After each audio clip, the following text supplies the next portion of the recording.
Have you ever looked at the clock and realized that you need to have a meal on the table right now? In our house, this happens at least once a week. Today, I'm gonna share with you one of my go-to meals when this happens, and one of my favorite things about it is that it is perfect for breakfast, lunch, and dinner, as well as using up a bunch of goodies from the garden. Before we get into this recipe, I would love to hear from you what your go-to meal is when you are short on time. I am always looking for new ones to try, and I would love to hear from you. Now for today's recipe, you are going to need some sourdough discard or starter. This can be active or not, an egg, and then the toppings of your choice. Today I am going to be using tomatoes, spinach, and basil. I change this up based on whatever we have coming in fresh from our garden because we really are doing our best to eat seasonally. Before I start chopping up my ingredients, I go ahead and get my pan preheated to a medium heat so that it is nice and hot when I am ready for the next step.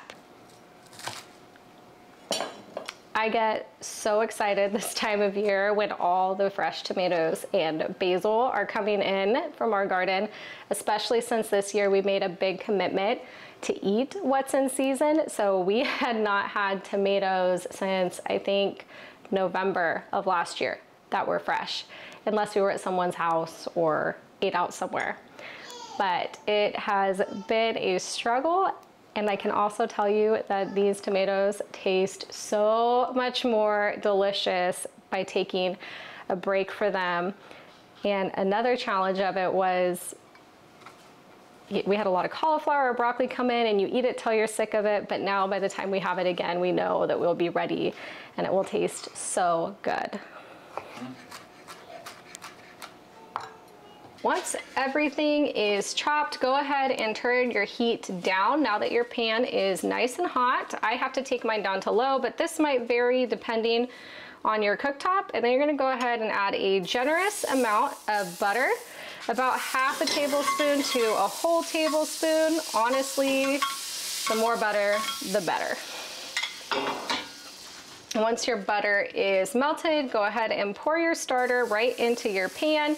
I just eyeball this until it is the size of a pancake I want. Now is the time to go ahead and sprinkle on any herbs. This can be fresh herbs, dried herbs. One of our absolute favorites is everything bagel seasoning. Today, I just have some chia seeds to add some extra texture and nutrition to this already delicious meal. And then this is just like a normal pancake. You are going to wait about 1 to 2 minutes and look for it to begin to get slightly bubbly on top, and then we will go ahead and flip it over. And after another 1 to 2 minutes on that side, our pancake is ready.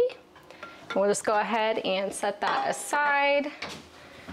Time to add more butter to the pan. You don't have to use butter. You can use some kind of oil if you prefer, but butter my go-to, especially a nice, good quality butter. You're gonna go ahead and crack your egg right in the pan. If you're not comfortable with this yet, you can do it in a bowl to catch any eggshell and then dump it in from that. Then go ahead and cook your eggs to your preference. We do most of our eggs here sunny side up. It took George a long time to convince me that that was the proper way. I used to like over easy, but you could even scramble these or, you know, do like a little omelet to put on top of this would be really great too. So just whatever you like. When your egg is cooked just how you like it, go ahead and put it onto your pancake, and you can take all that butter with you too. Now it is time to add all these goodies that we got from the garden, but first I like to do just a little bit of salt and some pepper. All right, then I like to give my veggies a little mix before putting them on there.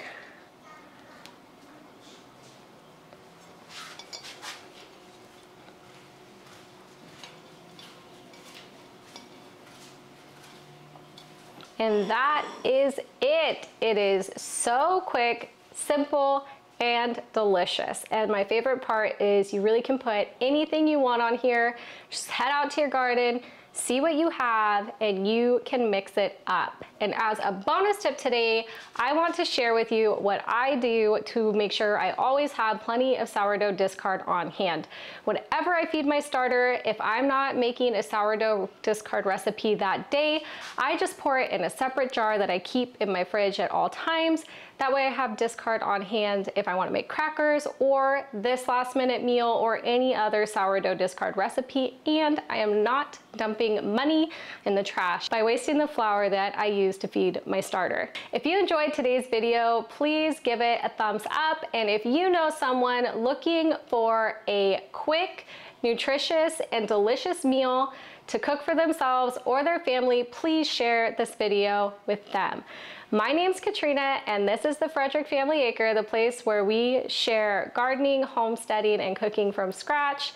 If you want to see more of that, hit the subscribe button. I know your time is valuable, and I love that you chose to spend it here with me today. And we will see you back here on the next video.